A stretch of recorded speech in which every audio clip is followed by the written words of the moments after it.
वज़ीर आला रेवंत रेड्डी ने असम्बली में साबिक़ वज़ीर हरीश राव पर इल्ज़ाम लगाया कि उन्होंने अपने अरकान ख़ानदान के साथ मिलकर महबूबनगर ज़िले के बालानगर मंडल में सैकड़ों एकड़ अराज़ी गैर कानूनी तौर पर हासिल की।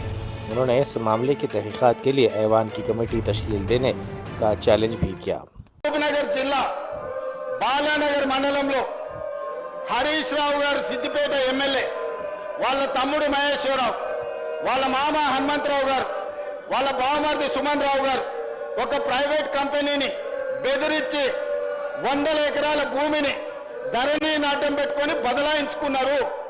దీని మీద హౌస్ కమిటీ వేయడానికి మేము సిద్ధంగా ఉన్నాము। హరీష్ రావు గారు నిజాయితీ పరుడైతే హరీష్ రావు గారు నిజాయితీ పరుడని మన కేటీఆర్ గారు నమ్మితే హరీష్ రావు గారు నిజాయితీ పరుడని వెంకటరమణారెడ్డి గారు నమ్మితే ఈ హౌస్ కమిటీకి ఒప్పుకొని సహకరించాల్సిందిగా తమ ద్వారా వారికి విజ్ఞప్తి చేస్తున్నా।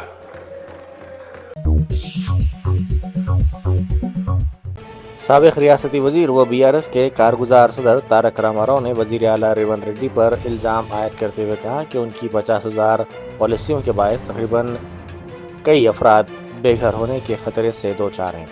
उन्होंने अपनी पदयात्रा के दौरान एक बच्चे के जज्बाती वाक़े का जिक्र करते हुए हुकूमत पर शदीद तनकीद की और मुतवस्सित तबके के माली बोझ का सवाल उठाया।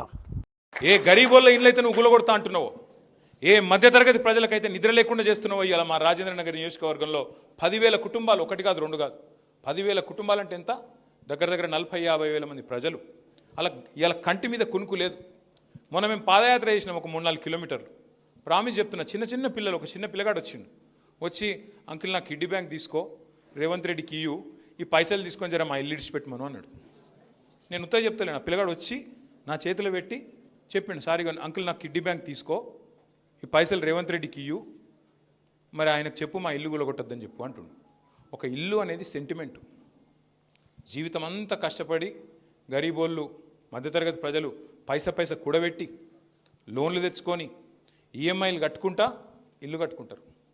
ఇవాళ వాళ్ళందరినీ నేను ఎత్తవతల వాడేస్తా, మీరు ఏంటిది ఏమనుకుంటారు, నేనే రాజు నేనే మంత్రి అని అంటే ఎవడు కడతాడు ఈఎంఐలు? ఇంక 20 ఏళ్ళు ఉన్నాయి ఈఎంఐలు కట్టేది, ఎవడు కడతాడు? రేవంత్ రెడ్డి కడతాడా? తర్వాత వచ్చే ఎవడు కట్టాలి? అంటే ఇంత అన్యాయంగా, ఇంత నిర్దాక్షిణ్యంగా, దయ లేకుండా, ఇంత హీనాతిహీనంగా ఒక ముఖ్యమంత్రి, ఒక ప్రభుత్వం వ్యవహారం చేయవచ్చునా? लाल बहादुर स्टेडियम में स्पोर्ट्स एंड कल्चरल मीट के तहत MLAs और 2026 के MLCs के लिए खेलों का आगाज हुआ। वज़ीर आला रेवंत रेड्डी के बशमूल कई अवामी नुमाइंदों ने इसमें शिरकत की, जबकि दोस्ताना माहौल में मुख्तलिफ मुकाबले भी मुनक़िद किए गए।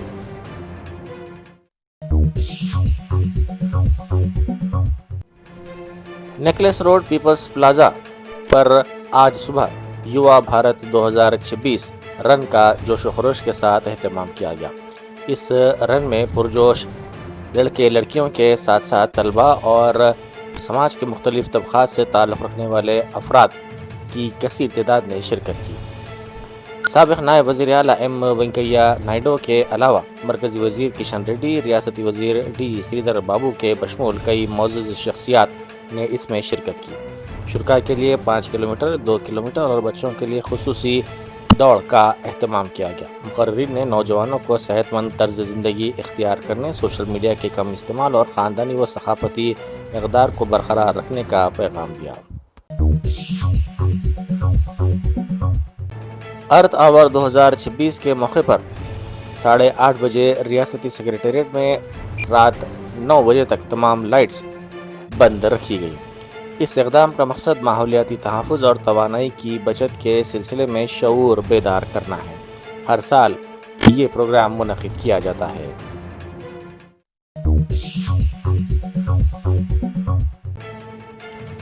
चंद्रायनगुट्टा पुलिस ने 23 साल नौजवान के कत्ल के मामले को हल करने का दावा किया। पुलिस ने बताया कि 23 साल मोहम्मद सलमान के कत्ल केस को हल करते हुए 4 मुलज़िमीन को फलकनुमा के करीब गिरफ्तार कर लिया गया है। मकतूल पर झगड़े के बाद ये हमला किया गया था। इलाज के दौरान उसकी मौत हो गई थी। चंद्रायनगुट्टा पुलिस स्टेशन एरिया में ये मैंने 22 तारीख को नाइट में 23 आवर्स में टाइम में सलमान बोल के एक प्लम्बिंग काम करते, उन्होंने फूलबाग एरिया में रहते, उन्होंने इनका दोस्त इरफान दोनों मिलके ये रमज़ान के दावत के लिए इन्हों रिश्तेदार को घर को सुल्तान शाही चले गए। उधर डिनर करने के बाद इन्हों 1 बजे ऐसा वापस आ रहे।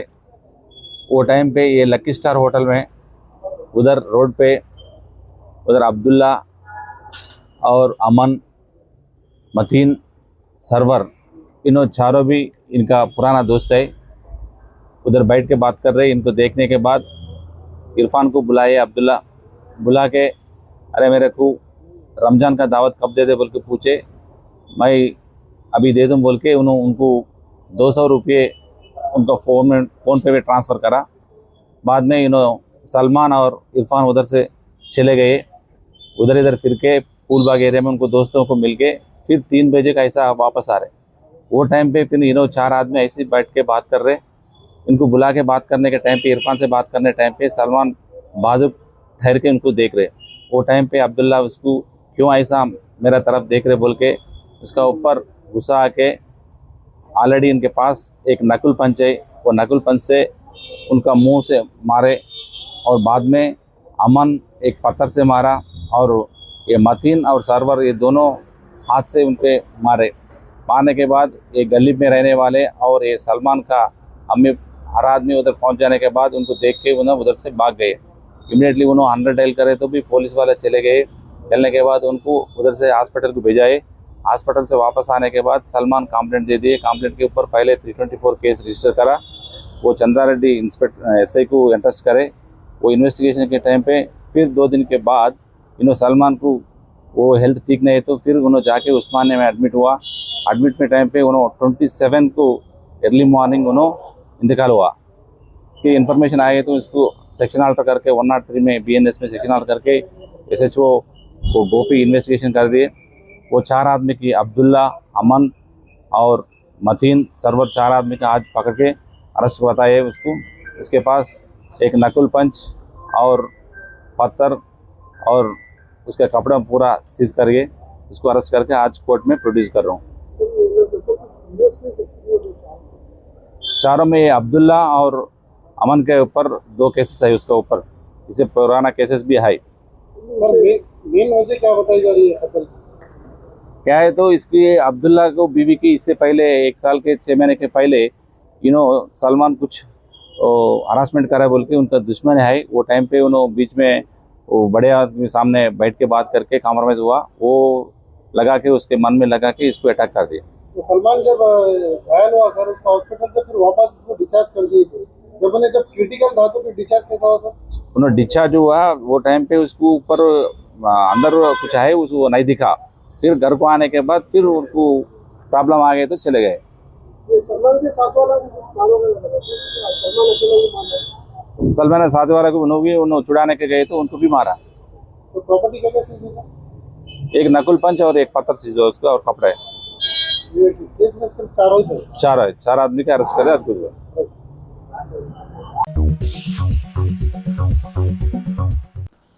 सोशल मीडिया के मुख्तलिफ प्लेटफॉर्म्स जैसे व्हाट्सएप, SMS, टेलीग्राम और ईमेल पर LPG से मुताल्लिक़ नकली क़यामात तेज़ी से वायरल हो रहे हैं। धोखेबाज अफराद सार्फिन को रजिस्ट्रेशन, KYC अपडेट या इमरजेंसी सिलेंडर बुकिंग के नाम पर फिशिंग लिंक्स भेज रहे हैं। आवाम को हिदायत दी गई है कि वो मुश्तबा लिंक्स पर क्लिक ना करें और अपनी ज़ाती या बैंक मालूमात किसी के साथ भी शेयर ना करें। शहर के मल्लापुर इलाके में फूड सेफ्टी की टीम ने एक काजू पैकिंग यूनिट पर धावा किया। ज़राए के मुताबिक 36 किलो ख़राब काजू मौके पर ही तल्फ कर दिए गए, जबकि 210 किलो काजू जब्त किए गए। नमूने लेबॉर्ट्री जांच के लिए भेज दिए गए हैं। आवाम को हिदायत दी गई है कि वो ख़रीदारी से पहले पैकिंग और मियार ज़रूर चेक कर लें।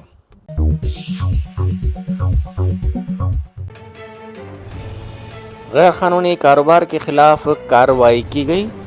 गड्डी मलकापुर में एक गैर कानूनी बेकरी यूनिट पर धावा करते हुए तकरीबन 12.54 लाख रुपए मालियत का सामान जब्त किया गया।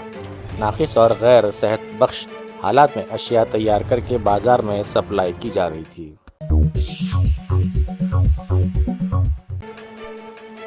शहर की कुकटपल्ली नेशनल हाईवे पर एक बड़ा हादसा होते होते टल गया। तेज रफ्तारी और ड्राइवर की लापरवाही के बायस गन्ने से लदी लारी बेकाबू होकर डिवाइडर से टकराकर उलट गई।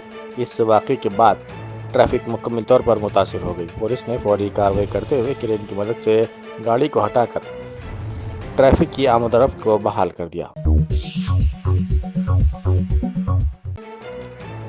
कांग्रेस के एमएलए नायनी राजेंद्र रेड्डी ने दावा किया है कि साबिक बीआरएस हुकूमत के दौर में तकरीबन 200 करोड़ रुपए मालियत की सरकारी अराजियात पर गैर कानूनी कब्जे किए गए।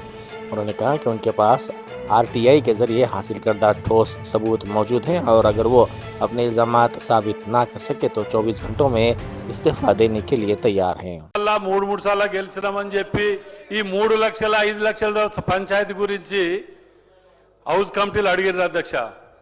కానీ నేను వచ్చిన కొత్తలకెళ్ళి 200 కోట్ల ప్రాపర్టీ సిటీ సెంటర్ల టిఆర్ఎస్ కార్యాలయాలకు కబ్జాలు పెట్టిండ్రు.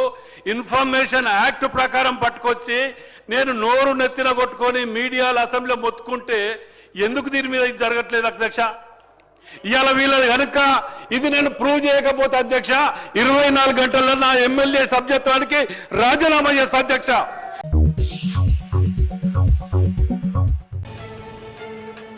साबिक रियासती वजीर व बीआरएस की लीडर सबिता इंदिरा रेड्डी ने रेवंत रेड्डी ज़ेर क़यादत कांग्रेस की हुकूमत पर शदीद तनकीद की। उन्होंने इंतबाह देते हुए कहा कि आने वाले वक्त में हालात बदल जाएंगे और उन्हें अवामी सतह पर रद्द-ए-अमल का सामना करना पड़ेगा। उन्होंने कहा कि आने वाले दिनों में बीआरएस की हुकूमत रियासत में बरसर इख्तिदार आएगी। ఇంతకుముందే చెప్పాడు రేవంత్ రెడ్డి గారు మాకేం వార్నింగ్ ఇస్తున్నాడంటే మీరు ఇట్లాగే అడ్డుకుంటుంటే మీకు సాంఘిక బహిష్కరణ చేస్తాడట. నేను చెప్తున్నా 2 సంవత్సరాలు ఆగండి, రాష్ట్రంలో మిమ్మల్ని బహిష్కరించకపోతే తెలంగాణ రాష్ట్ర ప్రజలు ఇంతకుముందు మా సుమన్ చెప్పాడే నువ్వు పక్క నుండి పోతుంటే కూడా నేను ఎవరు పట్టించుకోకుండా ఉంటారు. ఈరోజు కేటీఆర్ గారు అసెంబ్లీ నుండి ఇక్కడికి వచ్చేంత వరకు 100 మంది బండి పక్కకు వచ్చేసి విష్ చేసుకొని ఫోటో దిగుతూ ఉన్నారు. చిన్న పిల్లల నుండి మొదలు పెడితే 60 ఏళ్ళ వరకు. కానీ మీరు రేపు పొద్దున 2 సంవత్సరాల తర్వాత ఈరోజు అధికారం ఉందని అహంకారంతో మాట్లాడుతున్నారు. కానీ అధికారం ఇచ్చింది ప్రజలకు, ప్రజల గురించి ఆలోచించడానికి. కానీ ప్రజలు ఏమైపోయినా పర్లేదు, నా పంతమే నెగ్గాలి, అటు సూర్యుడు ఇటు వచ్చినా ఇటు సూర్యుడు అటు మొలిచిన 6-100 నేను చేసి చూపిస్తా అంటున్నావు.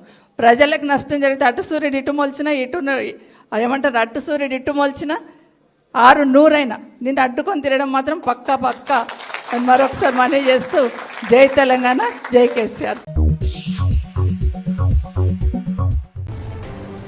गोलकोंडा टास्क फोर्स पुलिस ने गोशा महल में खराब और गैर मियारी मटन फरोख्त करने वाले एक दुकानदार के खिलाफ कार्रवाई की है। गोश्त गैर सेहत बख्श हालात में जखीरा किया जा रहा था जिससे अवामी सेहत को शदीद खतरा लाहक था।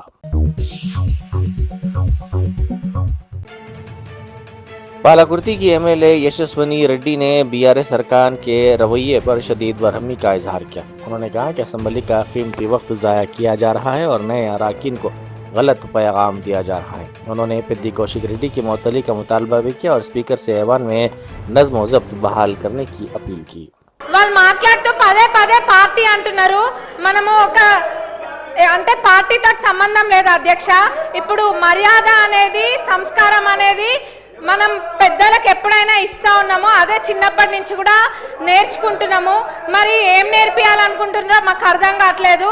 అంటే పార్టీతో సంబంధం లేదు. ఇప్పుడు ఒక తండ్రి లాంటి వాళ్ళు కడియం శ్రీహరి గారు మా అందరికీ కూడా ఒక తండ్రి లాంటి వాళ్ళు, వయసులో పెద్దవాళ్ళు, ఎప్పటి నుంచో కూడా శాసనసభ్యులుగా ఉన్నారు.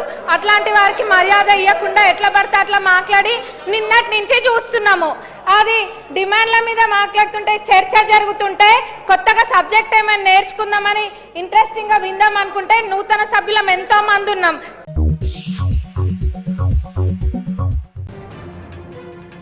अमेरिका में सदर डोनाल्ड ट्रंप के खिलाफ बड़े पैमाने पर मुजाहरे किए गए।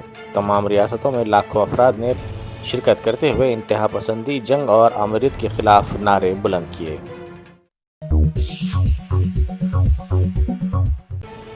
ईरान की जानिब से दुबई पर मिसाइल और ड्रोन हमलों की खबरें सामने आई हैं। दुबई इंटरनेशनल एयरपोर्ट के इलाके में कम से कम 10 धमाकों की आवाज़ें सुनी गई।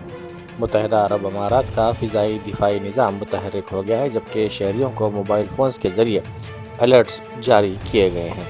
इस सिलसिले में खबरें सोशल मीडिया पर तेजी के साथ वायरल हो रही हैं। जर्मनटन super speciality hospital national award winner doctor Mir Jawad Zar Khan, German trained senior orthopaedic surgeon and director, माहिर डॉक्टर्स डॉक्टर वासिफ आजम और doctor Bharvi Chanduri, senior cardiologist और दीगर डॉक्टर्स नुमाया खिदमत अंजाम दे रहे हैं। Robotic surgery, advance cath lab, MRI, operation theatre, ICU, 2D ultrasound जैसी सहूलियात से आरास्ता कॉर्पोरेट लेवल हॉस्पिटल। वाजबी फीस में हर मर्ज से शिफायाबी के लिए Germanton super speciality hospital, Attapur,